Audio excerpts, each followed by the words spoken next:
आप सभी छात्रों का स्वागत है। तो छात्रों, आज की इस वीडियो में हम कक्षा 10वीं जो आपका विषय गणित है उसके प्री बोर्ड परीक्षा 2022 के रियल पेपर का संपूर्ण हल देखने वाले हैं। यहाँ छात्रों, क्वेश्चन नंबर 1 से लेकर क्वेश्चन नंबर 23 तक जितने भी आपके क्वेश्चन हैं उन सारे के सारे क्वेश्चन का उत्तर देखेंगे। और छात्रों, अभी बहुत से यूट्यूबर आपको काफ़ी आंसर जो है रॉन्ग दे रहे हैं। सो इस वीडियो में हम आपको 100% बिल्कुल राइट आंसर देंगे, जिससे आपको 80 में से 80 नंबर मिलेंगे, आपका एक भी अंक नहीं कटेगा। ठीक है, तो करते हैं वीडियो को स्टार्ट। यहाँ पर देख सकते हो आप, सबसे पहला जो आपका सही विकल्प है, इस पर पहला क्वेश्चन है संख्याओं 5 और 10 का महत्तम समावर्तक HCF होगा। जब आप इसका HCF निकालोगे तो यहाँ पर आपका HCF आएगा 5। ठीक है, 5 करेक्ट आंसर है आपका। सेकेंड क्वेश्चन है आपका, यदि किसी द्विघात बहुपद x square plus b x plus c के शून्यक अल्फा और बीटा हो तो अल्फा इंटू बीटा का मान होगा। तो यहाँ पर सेकेंड वाली में आपका आंसर आएगा C/A। ठीक है, यानी कि ऑप्शन नंबर ए। थर्ड वाला जो क्वेश्चन है आपका, यदि कंडीशन हो a1x plus b1y plus c1 बराबर 0 तथा a2x plus b2y plus c2 बराबर 0 तो अनंता अनेक होने की क्या शर्त है। तो अनंता अनेक होने की शर्त हमेशा एक ही होती है, वो होती है a1/a2 is equal to v1/v2 is equal to c1/c2। ठीक है, फिर आपका जो अगला क्वेश्चन है यानी फोर्थ वाला, ठीक है, AP 1 -1 -3 -5 में सर्वांतर है। तो ध्यान से देखो, यहाँ पर जो सर्वांतर है वो 2 नहीं, यहाँ पर -2 होगा। क्या होगा सर्वांतर? -2। ठीक है, और जो फिर पांचवा क्वेश्चन है आपका, यदि एक त्रिभुज में किसी एक भुजा का वर्ग अन्य दो भुजाओं के वर्गों के योग के बराबर हो तो पहली भुजा का सम्मुख कौन होगा। तो यहाँ पर आपका पाइथागोरस प्रमेय लग जाता है ये वाले मतलब कौन समकोण त्रिभुज में, तो आपका करेक्ट आंसर आता है 90 अंश। ठीक है, और जो छठवां क्वेश्चन है उसमें आपका करेक्ट आंसर है -1 और -2 b -3 और 4 को मिलाने वाले रेखाखंड के निर्देशांक होंगे आपके कितना, -1, 1। ठीक है, यही आपका करेक्ट आंसर है। तो छात्र, इसका जो फिर खालिस्तान है आप देख लीजिए, इनका डायरेक्ट सॉल्यूशन हम अपनी आंसर शीट में देखेंगे। तो आप अभी क्वेश्चन देख लो, सेकेंड, थर्ड, फोर्थ, ठीक है, fifth, sixth, 7th, 8th, 9th, 10th, 11th, 12th, 14, 15, 16, 17, 18, 19, 20, 20, 21, 22, 23। ठीक है, जितने भी आपके क्वेश्चन है ये आपके क्वेश्चन कंप्लीट हो चुके हैं। अब इनके उत्तर देख लेते हैं हम डायरेक्ट। तो छात्रों, आपके जो उत्तर हैं, तो यहाँ पर आपके सामने प्रश्न क्रमांक 1 जो है आपके पेपर में सही विकल्प चुनिए, उसके उत्तर देख लो। आपने एक बार पहले देख लिए होंगे, पहले में 5 C/A, फिर तीनों इक्वल में और -2 90, फिर इसके बाद तो आपको पता है, हमने देखा अभी -1, 1। ठीक है, इसके बाद जो छात्रों आपके रिक्त स्थान है प्रश्न क्रमांक 2 में, इसमें आपका जो पहले रिक्त स्थान में आंसर आएगा वो आएगा भाजक, जो कि 100% सही है। दूसरे में आएगा 3, तीसरे में 0, चौथे में a+9d, पाँचवें में समरूप, छठवें में y अक्ष और सातवें में 2। ठीक है ना। इसके बाद जो आपका तीसरा प्रश्न है प्रश्न क्रमांक 3 सही जोड़ी, तो इसमें आपको आंसर लगाना है sec² थीटा -1 में tan² थीटा, cot थीटा के सामने 1/tan थीटा और 1 -sin² theta is equal to क्या, cos² थीटा। फिर cot 30 में आपको माइनस करनी 3 लगा देना है। और फिर जो फिफ्थ वाला इसमें आपका क्या है sin थीटा, और 6 वाले में आपका आएगा 2। ठीक है, इनके प्लस का मान कितना होता है 2। फिर जो आपका प्रश्न क्रमांक 4 है इसके बाद, ठीक है, 4 सही एक वाक्य में उत्तर दो। तो एक वाक्य में उत्तर में आपका पहले क्वेश्चन का आंसर आएगा समरेखाओं की संख्या बराबर 2। इसके बाद आपको दूसरे क्वेश्चन में उत्तर लिखना है a1x plus b1y plus c1 is equal to 0, और उसके नीचे लिखना है आपको a2x plus b2y plus c2 is equal to 0। ठीक है, इसके बाद जो आपका थर्ड है, इसमें आपको थर्ड में लिखना है d बराबर करनी में b² - 4ac बटे में 2a। ठीक है, 2a। फिर फोर्थ में आपको लिखना है πr², फिफ्थ में आंसर आएगा 1/3 πr², सिक्स में 4 और सेवन्थ में 1। इसके बाद छात्रों आपका जो प्रश्न क्रमांक 5 है यानी सत्य सत्य बताइए, तो आपका पहले वाला बिल्कुल सत्य हो जाएगा। ठीक है ना, दूसरे में आपको असत्य टिक करना है, तीसरे में असत्य, चौथे में सत्य और पांचवें में सत्य। इसके बाद जो छठवा है वो भी सत्य। और छात्रों, अभी तक आपने वीडियो को लाइक नहीं किया तो क्या कर रहे हो यार, आप भी कभी लाइक कर दो, बहुत मेहनत से आपके लिए रियल आंसर लाए हैं। ठीक है ना, तो लाइक कर दीजिए। अपने जितने भी दोस्त हैं, आपके जितने भी क्लासमेट हैं, उन्हें टेलीग्राम, व्हाट्सअप जहाँ भी आप शेयर कर सको शेयर कर दीजिए, और सब्सक्राइब कर दीजिए, जिससे हम आपको जो वार्षिक एग्जाम के पेपर यदि हो सके तो प्रोवाइड करा देंगे, और बाकी जो नेक्स्ट पेपर होंगे उनका भी आपको सॉल्यूशन प्रोवाइड करा देंगे। ठीक है, सब्सक्राइब करना बिल्कुल मत भूलना। इसके बाद छात्रों आपका प्रश्न क्रमांक 6 देख लेते हैं। तो यहाँ पर आपका प्रश्न है HCF 306, 657 बराबर 9 दिया है, तो एलसीएम 306 और 657 ज्ञात कीजिए। मतलब आपको इन दोनों का एलसीएम ज्ञात करना है जब आपको इतना HCF दिया हो। ठीक है। अभाज्य गुणनखंड से ज्ञात नहीं करना है आपको, इस विधि से ज्ञात करना है। तो आपको उत्तर डालना है क्या, एलसीएम कितना, एलसीएम 306 657 मल्टीप्लाई एचसीएफ भी कितना है 306 657 बराबर आपको एलसीएम गुणित एचसीएफ कर देना है, यानी कि 306 गुणित 657। फिर आपको एलसीएम लिखना है जो कि हमारा 306 657 बराबर एचसीएफ में आपको क्या करना है 306 गुणित 657 बटे 9 कर देना है, ठीक है। चूँकि यहाँ पर एचसीएफ कितना है हमारा 9, तो यहाँ पर आपको बटे में कितना आएगा 9। फिर आपको एलसीएम में क्या करना है क्या 306 657 इसका मल्टीप्लाई होगा तो आपका आएगा 2,01,042 बटे 9। फिर आपका आंसर आएगा 22,338। अतः अभिष्ट जो आपका एलसीएम होगा इतने का, वो आपका एलसीएम आएगा 22,338, ठीक है। आपको सेम टू सेम इतना उतार देना है। इसके बाद छात्रों जो आपका नेक्स्ट क्वेश्चन है क्वेश्चन नंबर 7 अथवा द्विघात बहुपद 3x² + 4x - 4 की शून्य ज्ञात कीजिए। तो शून्य ज्ञात करने हैं आपको सिंपली, तो यहाँ पर सिंपली आपको करना है इस टाइप से सॉल्व, आप देख लीजिए, ठीक है। 3x² + 6x - 2x - 4 आप इसे तोड़ोगे है ना, तो कितने में टूटेगा 6x - 2x में, मतलब इस 3 चौके 12 होता है और प्लस करने में कितना आएगा 4 3 4 कितना आएगा आपको 7 है ना। तो उस हिसाब से आपको तोड़ना है, तो आपको इतने में टूटेगा। इस टाइप से सेम टू सेम उतार लीजिएगा। फिर आपको यदि लिखना है x + 2 = 0 बराबर पहला आपका x आया -2, फिर आपका दूसरा x आएगा 2/3, ठीक है। तो आपको इतना सेम टू सेम उतार लेना है। इसके बाद आपका जो प्रश्न क्रमांक 8 है छात्रों, एपी के प्रथम 4 पद लिखिए जबकि प्रथम पद a -1,25 सर्वांतर d 0.25 है। तो आपको उत्तर लिखना है अभिष्ट प्रथम 4 पद हैं -1.25 -1.50, ठीक है, 7.5 और -2, क्योंकि आपको क्या करना है हर में -0.5 जोड़ देना है 0.25, ठीक है ना। तो आपको इतना आंसर आएगा। फिर 9वां प्रश्न जो है आपका वो है 10 मीटर लंबी एक सीढ़ी एक दीवार पर टिकाने पर भूमि से 8 मीटर की ऊंचाई पर स्थित एक खिड़की तक पहुंचती है। दीवार के आधार से सीढ़ी के निचले सिरे की दूरी याद कीजिए। तो आपको लिखना है, माना कि ये भी एक दीवार है और एसी एक सीढ़ी है, तो आपको इस टाइप का डायग्राम बना लेना है साइड में, और फिर यहाँ आपको सेम टू सेम बता लेना है, ठीक है। इतना ज़्यादा टाइम नहीं आपको डिटेल में एक्सप्लेन करें, बट हाँ आपको हल्का हल्का एक्सप्लेन कर देते हैं। तो देखो आपको ए बी कितना आ गया 8, AC कितना है 10 मीटर, अभी आपको करना है VC, तो आपको पाइथागोरस प्रमेय लगाना होगा। तो आप सिंपली इस टाइप से लिख देना, ठीक है। फिर आपका आंसर कितना आएगा पाइथागोरस प्रमेय लगाने के बाद BC बराबर 6 मीटर आंसर। तो ये आपका सॉल्यूशन हो गया। इसके बाद जो आपका नेक्स्ट क्वेश्चन है क्वेश्चन नंबर 10, वो है K का मान ज्ञात कीजिए यदि बिंदु A 2,3, B 4, और C 6, -3 संरेखी होंगे, मतलब एक ही लाइन पे होंगे, है ना। तो आपको सबसे पहले इतनी थ्योरी लिख देनी है। यदि तीनों बिंदु संरेखी हैं तो इससे बनने वाला त्रिभुज का क्षेत्रफल 0 होगा। फिर आपको त्रिभुज के क्षेत्रफल का सूत्र लगाना है। तो आप सूत्र लगाना, इसमें मान डिपॉजिट करना। जैसे आप मान रखोगे तो आपका जो इस टाइप से बढ़ते चलेगा, है ना। तो आपको इस टाइप से लिखते चलना है। आप वीडियो को पॉज करके लिख लीजिए इसे।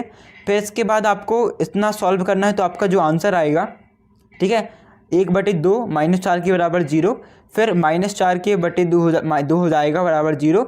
यहाँ पर आपका -2 के बराबर 0, के बराबर 0/2, यानी आपका जो के आएगा वो आएगा 0, ठीक है। फिर आपका जो 11वां प्रश्न है, बिंदु 5, -6 और -1, -4 को जोड़ने वाले रेखाखंड को y अक्ष में किस अनुपात में विभाजित करता है। तो आपको सेम टू सेम बता लेना है। दिया है A B का मान, माना बिंदु A और B रेखाखंड को K अनुपात 1 में विभाजित करता है। तो x बराबर 5, y बराबर -6, x2 बराबर -1, y2 बराबर -4, m1 के m2 1, ठीक है ना। फिर आपको विभाजन का सूत्र लगाना है, ठीक है, इस वाले सूत्र को आप लगाना है m1 वाला। इसके बाद जो आपको सूत्र में मान रखना है, फिर आपका इतना आंसर आएगा। इसके बाद आपको दिया है विभाजित y अक्ष के लिए, तो y अक्ष के लिए आप मान रखोगे तो आपका अनुपात कितना आएगा, अतः विभाजित अनुपात 5:1 होगा। इसके बाद छात्रों आपका जो अगला क्वेश्चन है प्रश्न नंबर 12, मान निकालिए sin 25 cos 65 cos 25 sin 65, है ना। तो आपको लिखना है यहाँ पर sin 25 multiply cos 65 plus cos 25 multiply sin 65, है ना। तो आपको इतना उतार देना है sin 25 जितना भी इक्वेशन है, फिर आपका जो आंसर आएगा इतना आपको लिखने के बाद आगे और इतना आपका आएगा answer sin² theta plus cos² theta = 1, ठीक है ना। ये आपका आंसर हो जाएगा। इसके बाद छात्रों आपका जो अगला क्वेश्चन है प्रश्न नंबर 13, त्रिज्या 4 सेंटीमीटर वाले एक वृत्त की त्रिज्यखंड का क्षेत्रफल ज्ञात कीजिए जिसका कोण 30 मीटर है। तो यहाँ पर आपको दिया कितना है, त्रिज्या r और थीटा 30 अंश। तो आपको त्रिज्या का क्षेत्रफल निकालना है त्रिज्यखंड का। तो आपका सूत्र क्या होता है त्रिज्यखंड के क्षेत्रफल का, θ/360 मल्टीप्लाई पाई r स्क्वायर, है ना। तो आपको सिंपली मान रखना है, फिर मान रखोगे आप तो आपका आंसर आएगा 4.19 सेंटीमीटर स्क्वायर। इसके बाद जो आपका 14वां प्रश्न है, दो खिलाड़ी संगीता और रेशमा टेनिस का एक मैच खेलते हैं। यह ज्ञात की है कि संगीता द्वारा मैच जीतने की प्रायिकता 0.62 है, रेशमा की जीतने की क्या प्रायिकता है। तो आपको हल लिखना है। माना एस और आर क्रमशः संगीता के जीतने और रेशमा के जीतने की घटनाएं प्रदर्शित करते हैं। फिर आपको लिखना संगीता की जीतने की प्रायिकता बराबर 0.62 और रेशमा की जीतने की प्रायिकता बराबर 1 माइनस पी एस। घटनाएं आर और एस हैं तो पी आर बराबर 1.0-62 और पी आर बराबर 0.38। इसके बाद आपका जो आंसर होता है कंप्लीट हो जाएगा। ठीक है, कितना आंसर आएगा आपका 0.38। इसके बाद आपका 15 प्रश्न है, एक डिब्बे में 5 लाल कंचे, 8 सफ़ेद कंचे और 4 हरे कंचे हैं। इस डिब्बे में एक यादृच्छिक निकाला लिया जाता है, क्या प्रायिकता है कि कंचा हरा नहीं है। तो यहाँ पर आपको उत्तर लिखना है। कुल परिणाम NS बराबर 5 + 8 + 4 बराबर 17 कंचे। हरे कंचे होने के कुल परिणाम 4, हरा कंचा ना होने की प्रायिकता NE बराबर 17 - 4 बराबर 13। तो प्रायिकता बराबर आपकी PE बराबर NE/NS बराबर 13/17 हो जाएगा। इसके बाद आपका 16 प्रश्न है, द्विघात समीकरण kx x - 2 + 6 बराबर 0 में k का ऐसा मान ज्ञात कीजिए जिससे समीकरण के 2 बराबर मूल हों। तो आपको लिखना है kx बराबर x - 2 + 6 बराबर 0, फिर kx2 - 2x + 6 बराबर 0। यहाँ पर a का मान k, b का -2k, c का मान 6। ठीक है, डी विविधकर के लिए आपको विविधकर का सूत्र लगाना है। सूत्र लगाओगे उसमें मान रखोगे -2k² - 4 × k × 6 = 0। तो 4k² - 24k = 0 आपका आंसर आएगा। आगे बढ़ाओगे तो 4k² बराबर 24k, k² k 24/4 मतलब कि k बराबर आपका 6 आंसर आ जाएगा। इसके बाद जब आपका 17वां प्रश्न है, लिखना है श्रेणी 7, 13, 19, 205 में पदों की संख्या ज्ञात कीजिए। तो चूंकि AP यानी कि सर्वांतर श्रेणी एरिथमेटिक प्रोग्रेशन आपका इतना दिया गया है, तो आपको A का मान पता है, D का मान पता है, AN का मान पता है ना। ज्ञात क्या करना है आपको, यहाँ पर आपको ज्ञात करना है हमें पदों की संख्या यानी N ज्ञात करना है। आपको लिखना है N बराबर, यहाँ पर AN के सामने N बराबर क्वेश्चन मार्क। तो यहाँ पर आपको AN का सूत्र लगाना है और फिर आपको सिंपली मान डिपॉजिट करना है। 205 बराबर 7 + n - 1 = 6। 205 बराबर 7 + 6n - 6। तो यहाँ आपको इतना सॉल्व करोगे तो आपका आएगा n बराबर 204/6 मतलब n बराबर 34 आपका आंसर होता जाएगा। ठीक है, 18वां प्रश्न है आपका, जो कि है यदि कोई रेखा त्रिभुज ABC की भुजाओं AB और AC को क्रमशः D और E पर प्रतिच्छेद करें तथा BC भुजा के समांतर हो तो सिद्ध कीजिए AD/AB बराबर AE/EC। तो यहाँ पर आपको दिया है DE और BC क्या है, DE और हमारे BC भुजा समांतर हैं। तो आपको समांतर कर दी है आपको DE और BC। ठीक है ना, आपको यहाँ पर लिख भी देना है AD/AB बराबर है AE/EC के। ठीक है, देखो AD और आपका जो AB है वो किसके बराबर है, AE और EC के। तो यहाँ पर आपका D भी बराबर होगा किसके, AD बराबर EC/AE के। तो यहाँ पर आपको आगे इक्वेशन लिखनी है, फिर इसके आगे इतना बढ़ाना है तो आपका आंसर आएगा AD/AB बराबर AE/EC, जो आपको सिद्ध करना था। ठीक है ना। इसके बाद जो आपका अगला क्वेश्चन है 19, दो सकेंद्रीय वृत्त की त्रिज्याएं 5 सेंटीमीटर तथा 3 सेंटीमीटर है। बड़े वृत्त की उस जीवा की लंबाई ज्ञात कीजिए जो छोटे वृत्त को स्पर्श करती है। तो यहाँ पर आपको लिखना है 0 के O केंद्र वाले दो सकेंद्रीय वृत्त दिए हैं जिनकी त्रिज्याएं क्रमशः कितनी है, OQ बराबर 5 सेंटीमीटर एवं OM बराबर 3 सेंटीमीटर, जहाँ PQ बड़ी त्रिज्या वाले वृत्त की जीवा है तथा छोटी त्रिज्या वाले वृत्त की स्पर्श बिंदु M पर स्पर्श रेखा है। तो आपको इस टाइप से एक चित्र डायग्राम बना लेना है ना। इस पर आपको PM की दर्शा देना है और यहाँ पर आपकी जो M की वैल्यू है 3 सेंटीमीटर, उसकी वैल्यू जो है वो 5 सेंटीमीटर आएगी। ठीक है, इस टाइप से आपको आगे बढ़ाना है और पाइथागोरस प्रमेय लगाना है आपको। तो आपका जो आंसर आएगा, ठीक है, अच्छे से देख लो एक बार, इस पर जो आपका आंसर आएगा फिर वो आएगा 8 सेंटीमीटर, है ना। फिर आपको इतनी थ्योरी लिखनी है कि केंद्र से जीवा पर डाला गया लंब जीवा को समद्विभाजित करता है, अतः अविष्ट जीवा की लंबाई 8 सेंटीमीटर है। ओके, इसका जो आपका 20वां प्रश्न है, आपको सेम टू सेम ये क्वेश्चन देख लो। एक क्रिकेट टीम के कोच ने 7 बल्ले तथा 6 गेंदें 3800 रुपये में खरीदी। बाद में उसने 3 बल्ले व 5 गेंदें रुपये 1750 में खरीदी। प्रत्येक बल्ले एवं प्रत्येक गेंद का मूल्य ज्ञात कीजिए। तो माना कि एक बल्ले का मूल्य x रुपये एवं एक गेंद का मूल्य रुपये y है। तो प्रश्नानुसार 7x + 6y बराबर 3800 और 7x + 5y बराबर 1750 रुपये। तो समीकरण 2 से x बराबर 1750 - 5y/3 समीकरण 1 में रखने पर आपको इतना लिखना है, तो आपका 3800 आएगा मान। फिर आगे बढ़ाओगे तो आपको 11400, जैसे जैसे बढ़ाएंगे तो आपका आंसर आता जाएगा। और फिर आपका जो आंसर आएगा y का आपका मान आएगा 50 रुपये, ठीक है। माइनस से माइनस का कट जाएगा और इससे डिवाइड करोगे आप तो 50 रुपये आएगा।